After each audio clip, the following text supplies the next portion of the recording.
Good evening, good afternoon to everyone, and welcome to this April event for South Florida IIBA chapter. The topic for today's event is supercharging project management. And as you can see, we have highlighted the A and the I in supercharging. And today, Humberto Arias is going to be talking to us regarding supercharging project management using AI. Going over the agendas and how we will approach for today's event. Um, I'm handling the introduction. Hello? Yep, I'm handling the introduction. Nosa myself, VP of Communications for the South Florida IIBA chapter. And in about 2 minutes, we will hand over to Humberto, who is a senior product manager at Microsoft and is going to be taking us through this wonderful session this evening. We will have a session for Q&A, so please feel free to drop your questions in the chat. We will collate them and then Humberto will address them at the end of the session. We will also have some closing remarks, which will bring us to a close for the day. Yeah, so as I said a couple of seconds ago, a few seconds ago, please feel free to use the chat box within the Zoom meeting that we're doing right now. Drop your questions in there. I have some of my colleagues on the call, Randy and Jill, who would be help us to collate some of those questions and make sure that Humberto has all of them ready. If there are any questions that we can answer as we go through the session, we will answer those questions in the chat. But Humberto will handle any discussion or collaboration through the presentation as he manages it. All right, so we're going to say a quick hello to Humberto.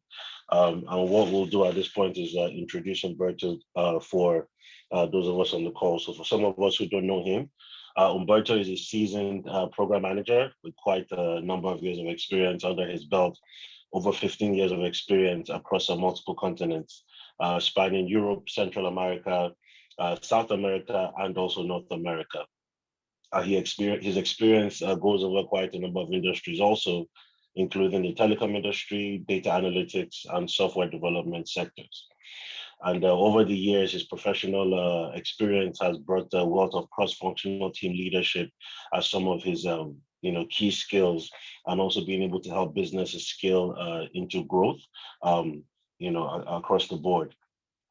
He does possess a unique combination of technical backgrounds as both an electronics engineer and then advanced business degrees with 2 MBAs and a master's, as well as, of course, numerous number of certifications relevant to the field, including project management certifications and some agile certifications, as well as some Lean Six Sigma certifications. Of course, he is an international leader in the subject area of program management, program and project management, and has helped quite a number of companies improve their revenue and see exponential revenue growth through innovation and the amazing application of some of those great soft skills that he possesses, communication and interpersonal skills, and being able to improve team morales and directly impact our team's performances. So again, we say thank you to Humberto for granting us this audience, and we hope that every single one of us listening to this recording or present in the meeting goes home with something very valuable from the session today. All right, so Humberto, I will hand over to you, and you can take us on. Thank you. Yes, thank you, Nosa. So please let me know when you can see my screen so we can get started.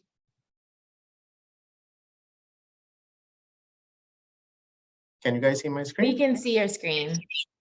All right, but it's frozen, right? It is frozen. Okay, hold on a second because Zoom is playing around with us today. All right. Zoom is always playing around. Let me try that again. What about now? Still frozen? Still frozen. Awesome. You see? It was working earlier. All the tests that we did is useless. Let me try that one more time.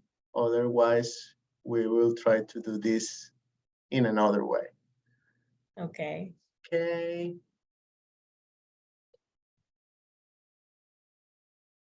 Okay, now I hope it's working, Perfect. right? Yes, that's working great. The Thank 30 you. second one. All right.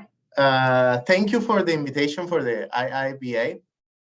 My name is Humberto Arias, and I hope that you get something valuable out of this presentation.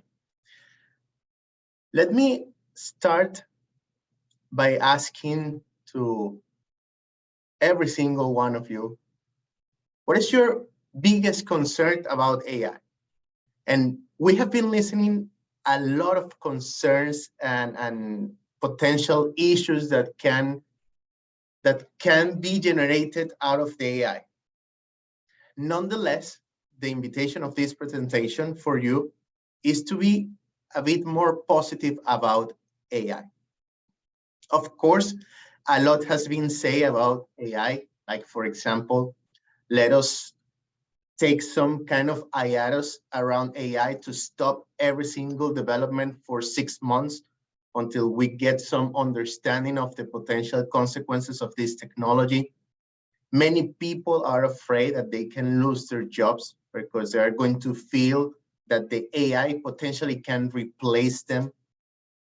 And of course, there is also the concern that this could eventually, like in the movies, kill all the humans eventually. And yes, this is something that is on the conversations or in the top of people. I believe that the main reason why people think like that could be movies like Terminator, for example. But now, if we get more real about AI, we have been checking the news. We have seen Gartner, for example, they are forecasting that 80% of today project management tasks will be eliminated by 2030 as AI takes over, as it's written in the slide. McKinsey also estimates that AI may deliver an additional economic growth or around 13 trillion by 2030. And the PMI has a very, very interesting paper in which they are correlating that if projects are connected to the generation of outcomes and those outcomes are generating to the delivery of benefits, eventually, if AI can impact the performance of all of the outgoing projects worldwide, then the impact is for sure around the trillions with the T. At this point, it should be clear that the effects of AI is going to be very positive to the economy overall. Nevertheless, it has been concerns about it. One of my main backgrounds and the industries that I have a lot of experience of is telecom.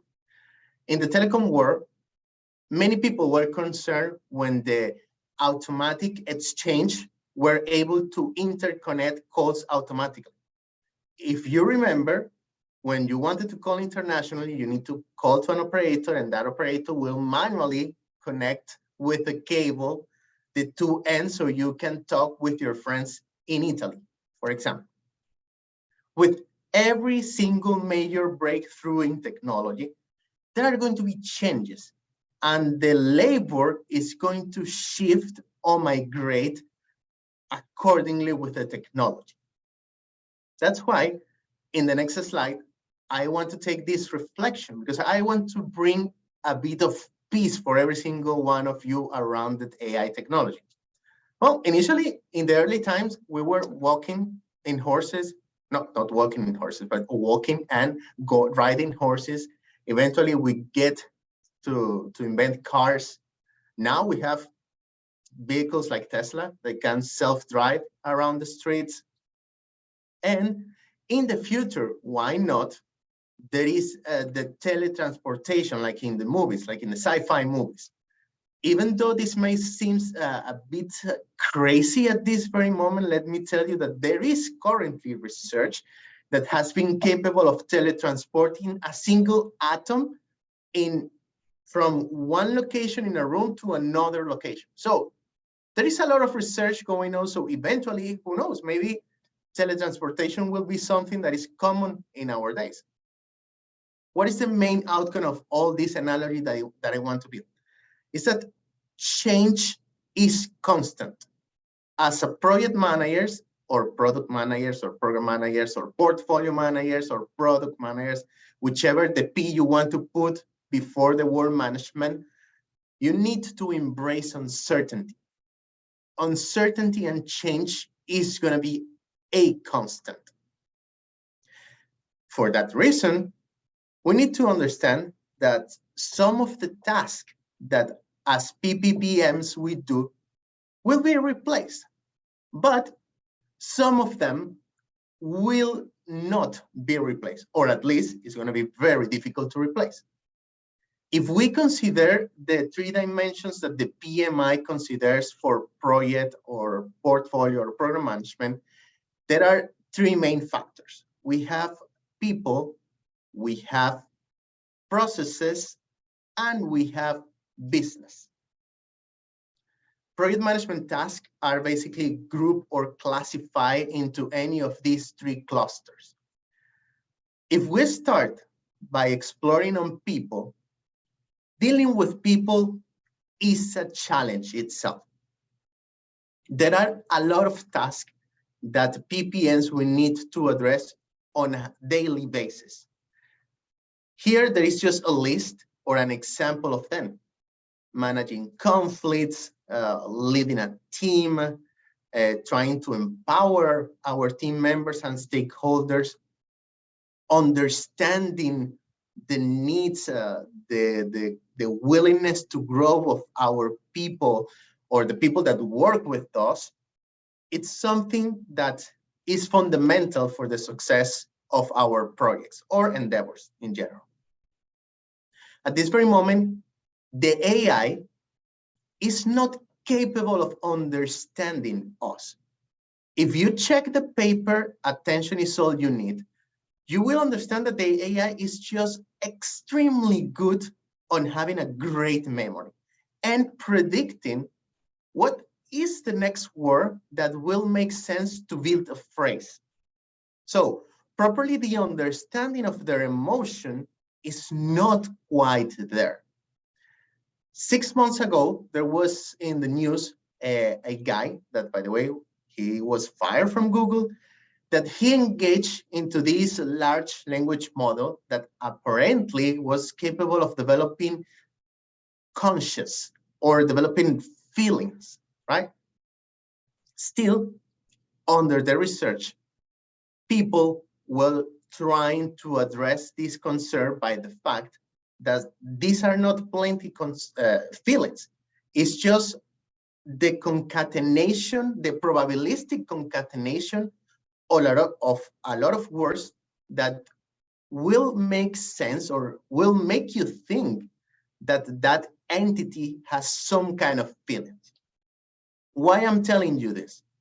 Because at this very moment in AI, we have a bunch of resources. For example, in Azure AI, we have cognitive services, in which one of them is sentiment analysis. Sentiment analysis will help you to understand if a person is happy about your work, if he has some concern, if he's mad at you, if he's sad, if his words are positive or negative toward your work. But still, it's just the analysis of words. We as humans, we are a very complex entity. And for example, yourself, you may find in the situation that sarcasm will completely change the meaning of a word. Or, as I say, when we are in a meeting, I always have the opinion that the body language is 70% of the whole communication. When you turn off your camera, you are just reducing the amount of information that you can receive from your counterpart. For that reason, dealing with people is still a task that for AI is going to be very difficult to accomplish or to fulfill into 100% in the sense that we will feel confident about it. Later on, talking about processes.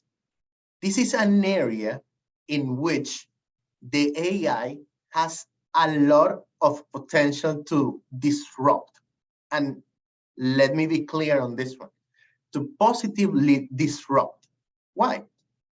Well, because we as a PPMs, we do have a bunch of daily tasks that we need to do in order to make everything flow naturally.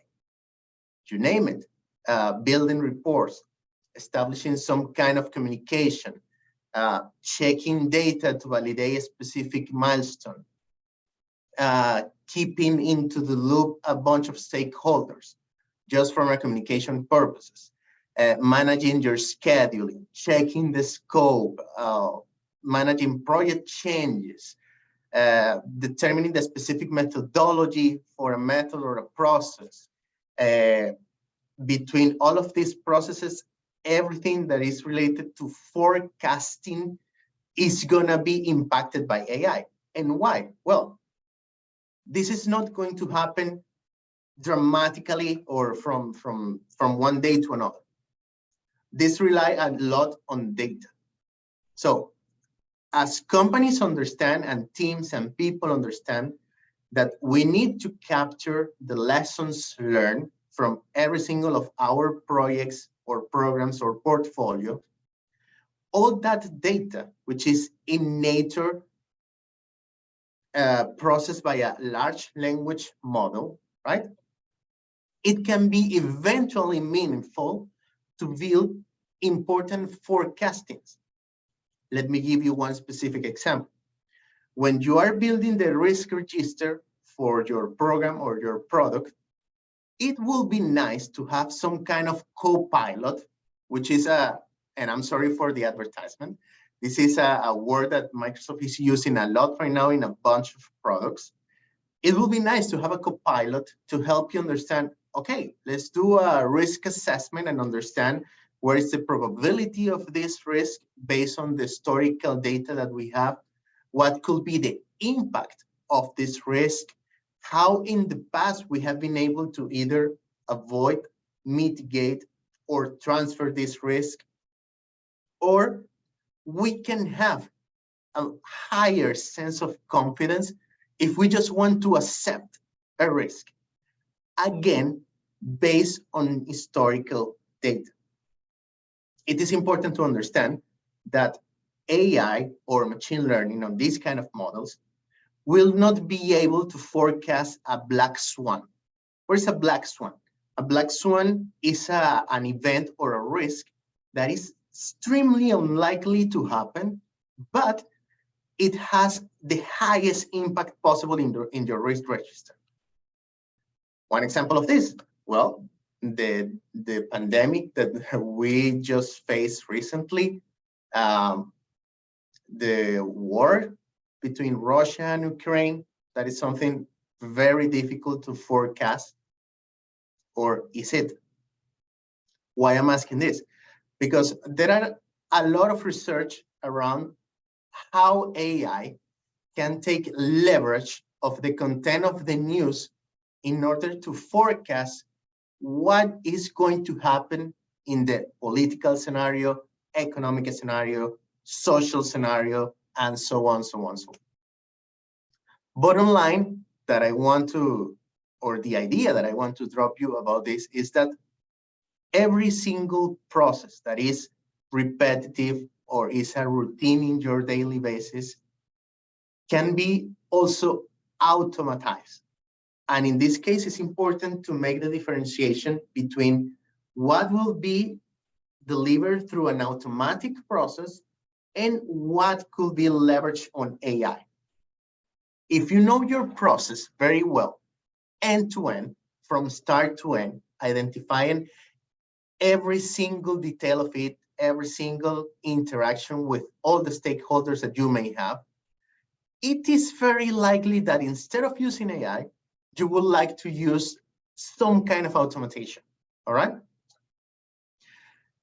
Basically, And just to close this idea around the processes, it's important in one to leverage on data, understand the importance of data. If you want to be an AI first PPN or a professional that embraces AI, you need to understand that data is still important to store and saving structurally, understanding how to transform qualitative data into quantitative data is still a thing, because all of this data eventually will be able to fit a specific model that will be able to do some kind of forecasting or quote unquote understanding. Then it is important again to leverage on the talent of people. People is still a extremely valuable resources, and I will touch a bit more on that. And how to leverage on our operating model as a company while again embracing AI. Then the third point that the PMI considers around project management, and I know that this is an IIBA meeting, but I do have a huge background on PMI, but I'm sure that eventually we will understand that we have a lot in common, and that's something that I have for my conclusions. Everything related to businesses can be also impacted by AI. As I was sharing with you, everything that could be forecast can be fit into an AI machine learning model. You name it, into a neural network, into deep learning. You can merge different models to get more accurate forecasting. And in fact, this is something that the MIT itself is making a research. Currently, there is a team in the MIT that is trying to merge the information from the news with historical stock behavior in order to forecast when the Japanese candles are going to have a high or a low or an inflection point, or just to tell you exactly when is the best moment to do a call or a put. Just dealing with this information that has been collected historically. And this is something that is enabling and powering the AI models worldwide. If you can understand what has been happening in the last 10 years, when the big data explode, this was just the seed for all these AI and MLM models that we are right now understanding, and the stumbling ChatGPT came out of the blue, but it's just a result of years and years and years of research. Again, years and years and years and collecting data. And a lot of expertise in order to make the model reliable, safe, and transparent. In the list that I put here, there are a couple of tasks that the PMI consider that from a business perspective, a PPM should be engaged with. And in this short list, the only one that could be still addressable by a human is to support organizational change. Considering the fact that organizational change is an extremely psychological process, because you need to change the culture of organization, you need to impact the organization and people in many different levels. This is at the moment something that the AI can't do. And I want to highlight that in many of the things that I have been talking to you about, I always say still can't do, because eventually this is something that is still being on research, and models are being improved at a vertiginous speed. We started with a GPT-3 model. Now we have a GPT-4. Now they are starting to develop higher ends of GPT models. So this is something that is currently ongoing. Then let's talk about very quickly about an article that I found in Harvard Business School Review. These are basically the areas in which the AI can tremendously impact the activities of a PPM. So in the first one, HBS, they consider that a better selection and prioritization of projects that composes a portfolio will be one of the areas that the AI will impact. And again, this is based on the fact that by having a lot of data, you can understand better the synergies and how projects can complement themselves better in order to produce a higher ratio of benefits. Then supporting the PMO. The PMO, of course, is very and extremely focused on delivering a lot of processes. Everything that is a process itself, again, it can be either impacted by delivering some kind of automation or by using AI ML models. Thirdly, we have improved faster project definition, planning, and reporting. Again, planning is by definition a painful process. It's a long-standing it takes time in a way that you need to consider the validations, verifications, and approval of a bunch of people. Some kind of process could be even a bit bureaucratic. There are a lot of uncertainty around it. So having a copilot tool that can help you to give a higher sense of security of your predictions, because when we do planning, there is some kind of predictions around it because nobody knows exactly how much it's going to take you to complete a specific task. Regardless, the expert judgment that you can use to get a lot of insights, nowadays, this is something very difficult. Even more considering that we have two big methodologies to address projects or programs. We have waterfall, and we also have agile. The difference is so remarkable that even the PMI has trying to address construction projects as specifically to waterfall, and everything related to software development or situation in which there is a lot of uncertainty, we embrace it by using agile. Then we have virtual project assistants. This is something that we are using on a daily basis. Every time that you ask something to Siri, and I'm going to talk very slowly because maybe she may activate on my phone. If you use Cortana, Alexa, whichever of these voice activated assistant, they rely a lot in the background on AI. Again, all these Copilot features that Microsoft is launching, they will help you to get things done faster and increase your productivity. And finally, and this is a bit more going into the bits and the bytes, if you are into the software development industry, you will understand that the Q&A, it's something around the past. With these AI tools making advanced Q&A for testing your software, not only in the front end, but also in the back end, and how it entangles with your database, it's going to be extremely easy by deploying AI tools. But I would like to talk how specifically I use AI to boost my productivity, or how could you use AI to boost yourself, your productivity.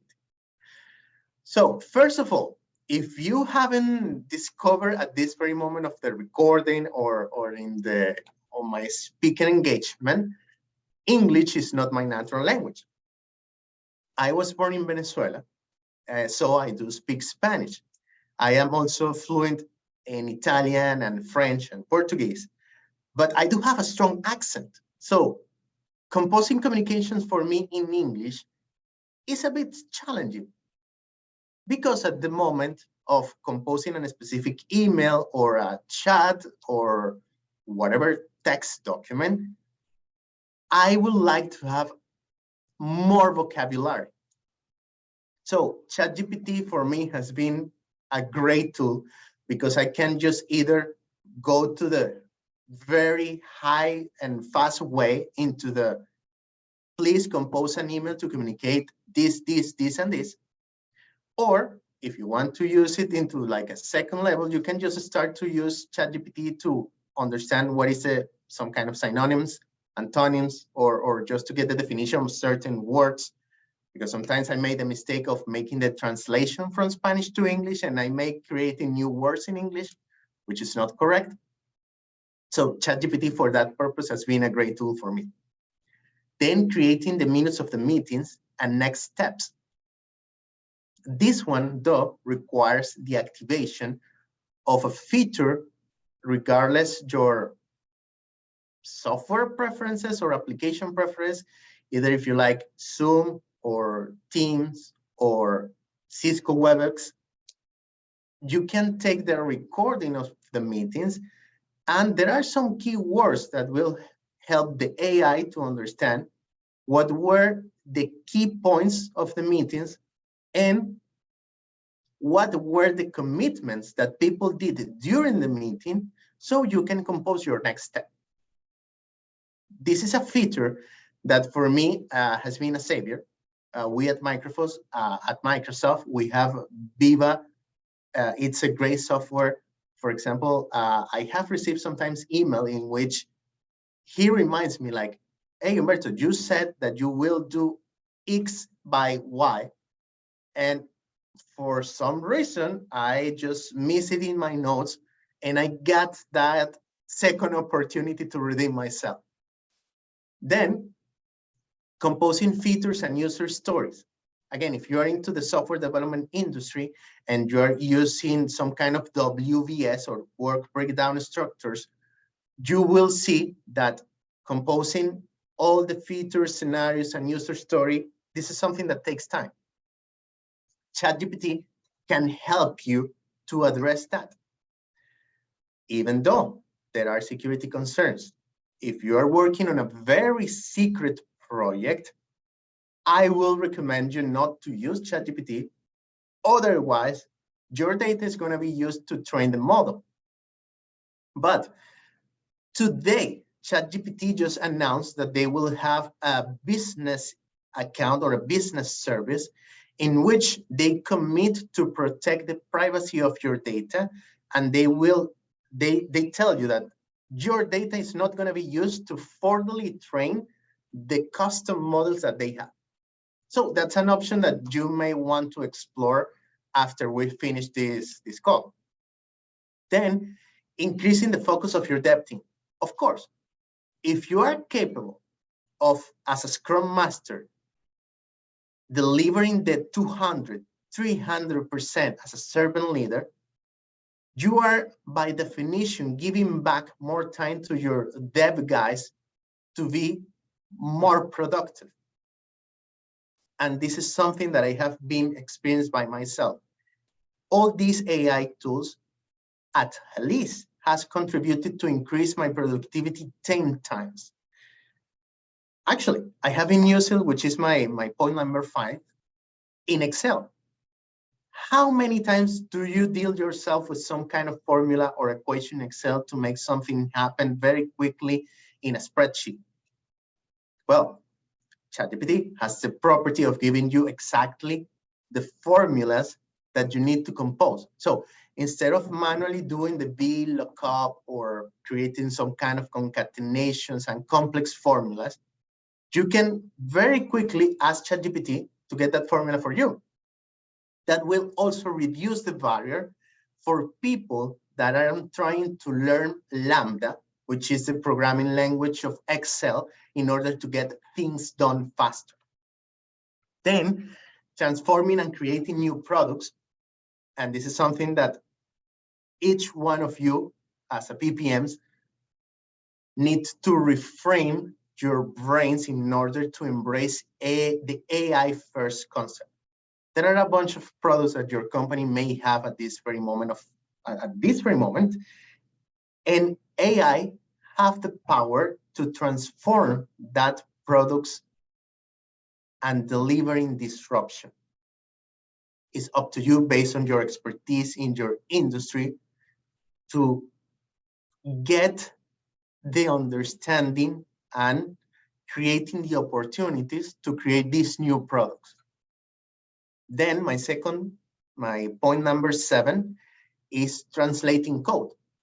I have learned that, for example, I am very good at PHP, but I'm still learning Python. So if I want to make some equivalent between PHP and Python, you can ask ChatGPT like, hey, I have this piece of code that is in PHP 3.4, whatever. Could you please translate this into Python 7?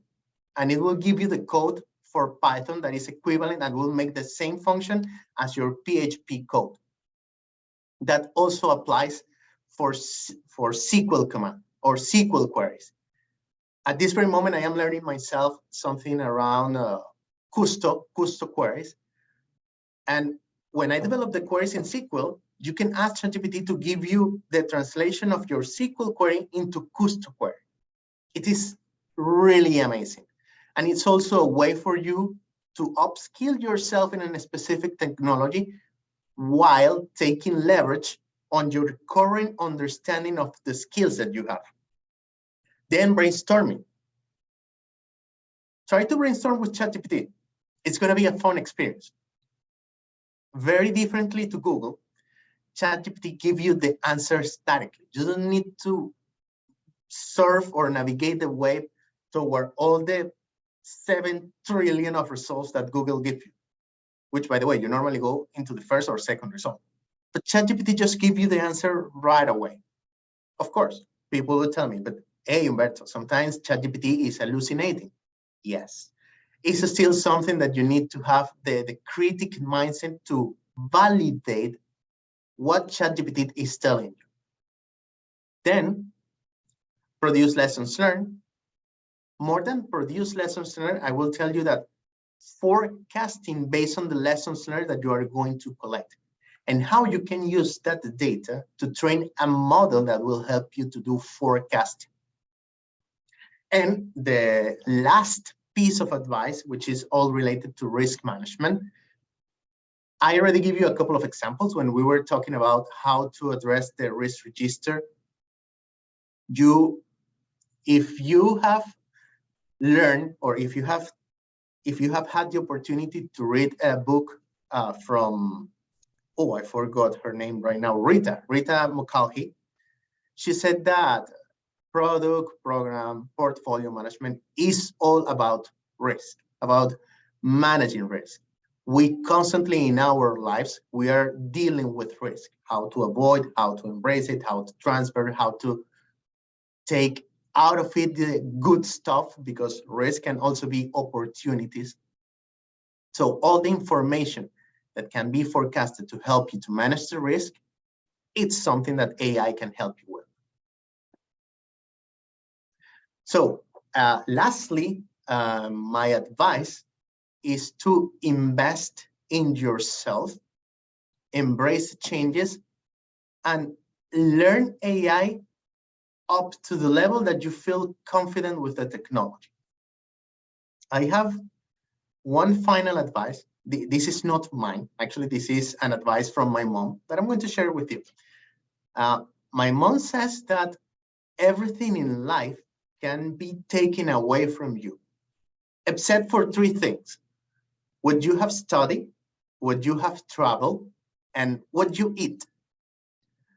So she always raised in me a very important sense for education and preparing myself. And I believe that this is one of those moments in which this advice from my mom, it's important to embrace. Because on every single technological change, this is just all about training yourself, studying, and growing your mindset.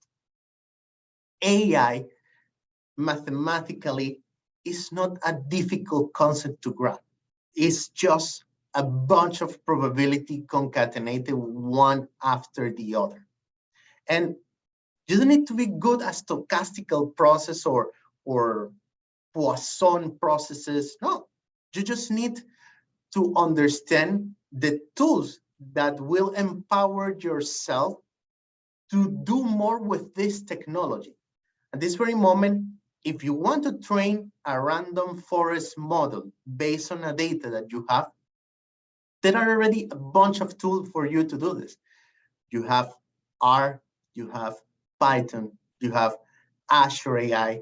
On any private cloud, there are a bunch of tools for you to start playing around with AI. So again, invest in yourself, embrace the change, and learn AI. Having said that, I don't know if you guys have any question. I dropped there a QR code with my LinkedIn profile in case you want to connect with me. And if you have any questions, I believe that this is the moment to make those questions. I believe that Nosa is going to help us driving the questions.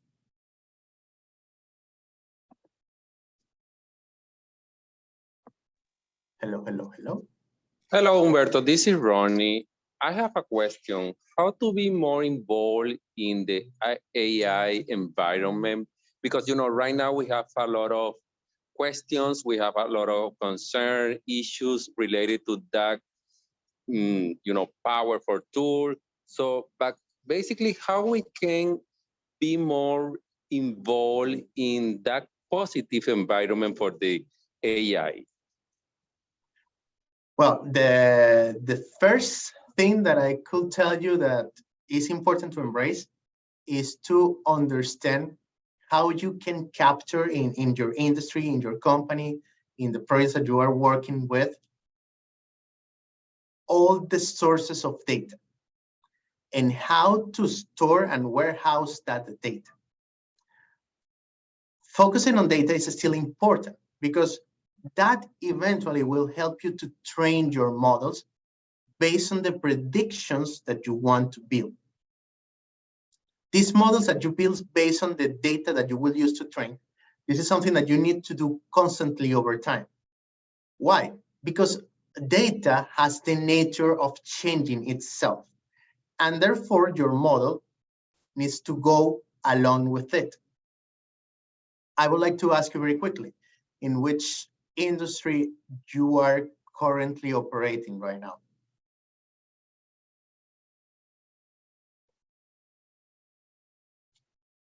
Hello?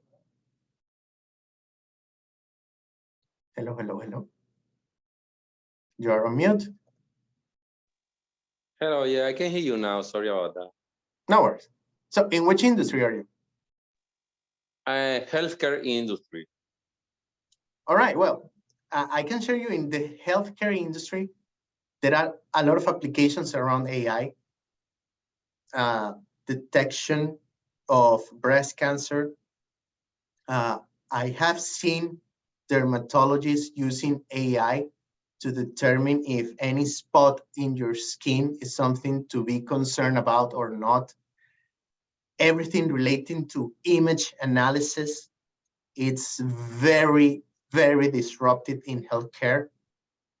There are a bunch of papers in which the AI has beaten the world top doctors in a specific field on cancer detection, on early cancer detection. So it is a great opportunity for the healthcare industry with all this AI technology.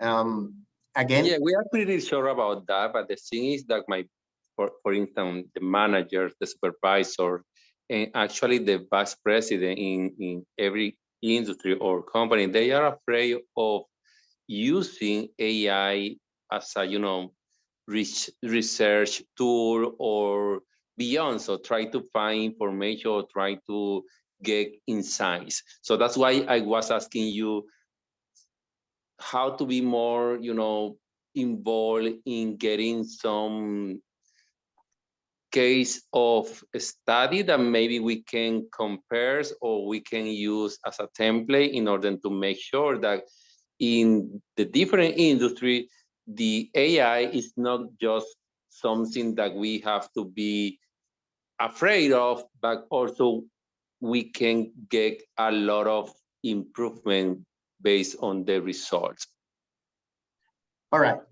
One way that you can deliver a sense of calm to your senior LTs, to your vice president, is that every single model on AI they have something called the confusion matrix.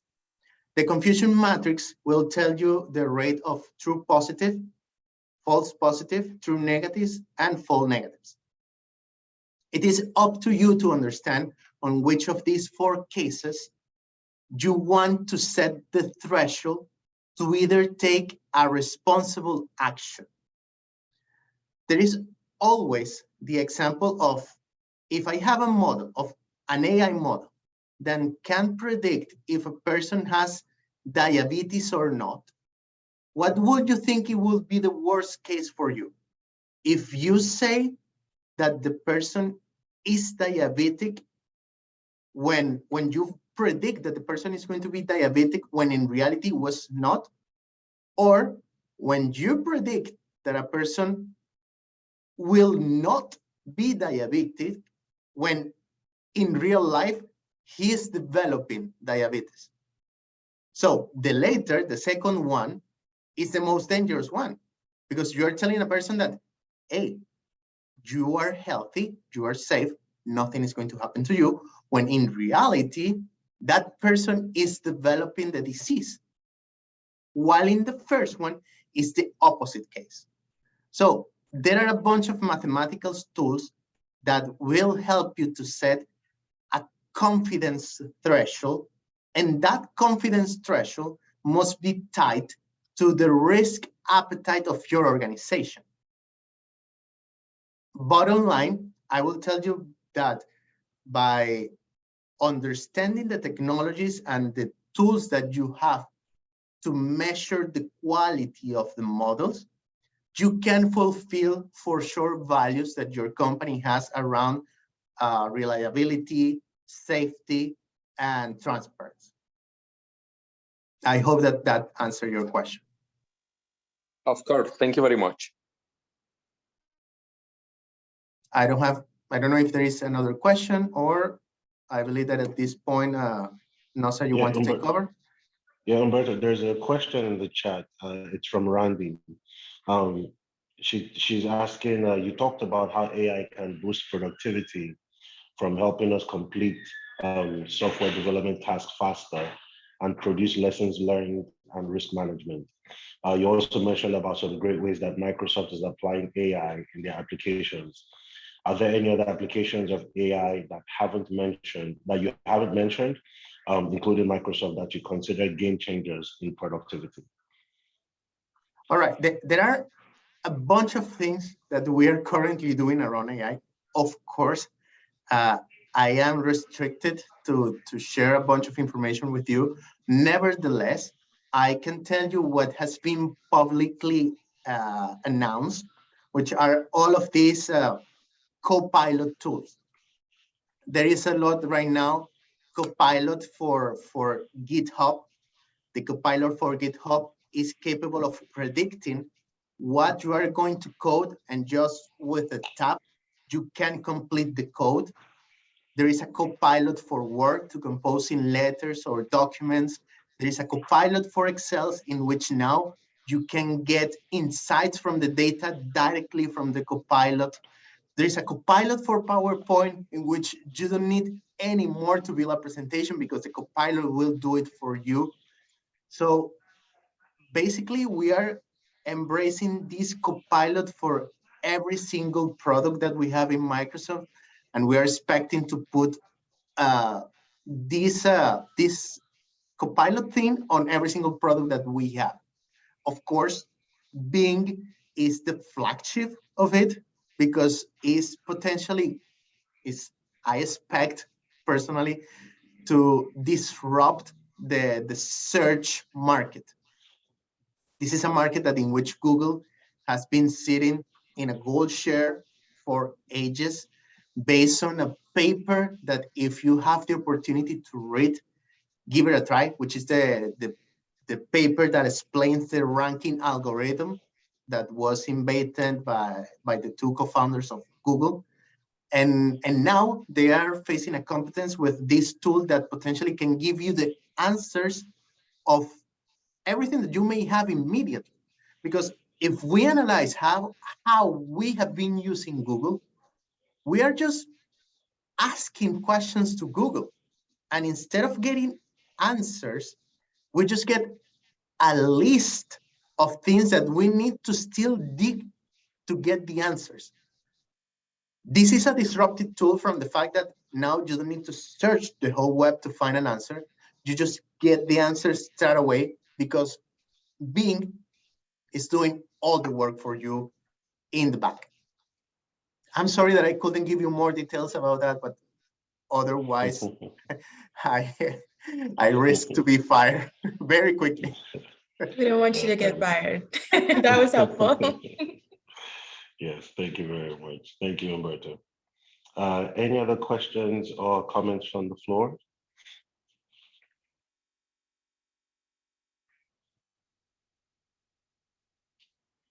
All right. Humberto, thank you very much. This was an amazing presentation. Thank you for your time. Thank you for the insight. Thank you for the gems. I think that many of us are walking away from here with a lot of areas that we will go back and see how we can ease AI into our, if not daily, at least some of our problem solving opportunities at work, personal life, business, gigs, side hustles, whatever the case might be. As you mentioned, there's plenty of opportunities for us to leverage it. For some of us who are learning how to be advanced in Excel, you pointed out a few things that we could do in Excel just to test out the AI. So those are good introduction points for many of us. So again, thank you very much. Thank you for addressing many of these questions. No, thanks for the invitation. And I believe that I will give you the control of the screens to you, Nosa. All right. Thank you very much, Humberto. And I will share that back. So can everyone see my screen? Yes. Okay. So now we are done with the Q&A session. And now we're going to move on, just kind of talk a little bit about some of the stuff that, IIBA has available for us as benefits, both as chapter members and members of the IIBA, but also as non-IIBA members. But of course, you stand to gain the most benefit when you're an IIBA member. Some of these include some of our core certifications, which include the ECBA, the CCBA, and the CBAC. There are specialized certifications that are available also to you. If you are interested in areas of cybersecurity analysis, agile analysis, if you're interested in data analytics, or if you want to focus on the product ownership, there are tailored certifications that are handled by the IIBA. No doubt in the nearest future, IIBA will probably have a certification in line with AI and business analysis or something related to the field of a product, business analysis practitioners, including product owners. So stay tuned. I'm sure something will be coming out there. Again, becoming a member of the IIBA opens you up to a lot of member benefits. Your IIBA membership also includes your chapter membership. So if you are not a chapter member, that is okay. Just make sure that you're an IIBA member. And then within your member profile, you can associate yourself to a chapter, a preferred chapter, and it does not have to be your geographically located chapter.